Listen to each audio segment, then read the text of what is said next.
Yes राज recording studio पुरहा बाजार चौकी। Yes राज recording studio पुरहा बाजार चौकी। आगे बेटा दुआरिया तकथिला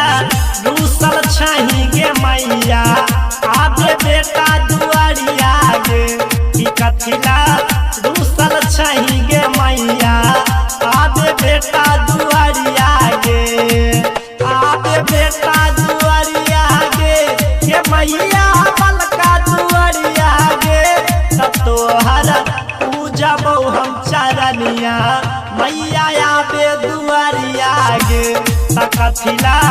दूसल छही गे मैया आबे बेटा दुआरिया गे आबे बेटा दुआरिया गे आबे बेटा दुआरिया गे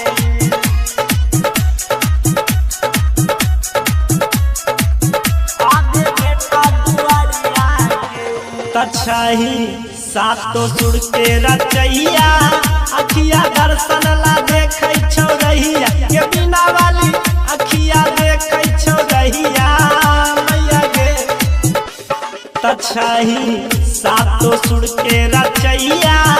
अखिया दर्शन ला देखै छौ रहिया के बिना वाली अखिया देखै छौ रहिया मैया गे त पूजा करब दोनों बेड़िया मैया आबे दुआरिया गे तकथिला दूसल छही गे मैया आबे बेटा दुआरिया गे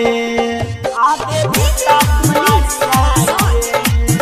आबे बेटा दुआरिया गे आबे बेटा दुआरिया गे तकरै छौ सोनू साहित्य बखनिया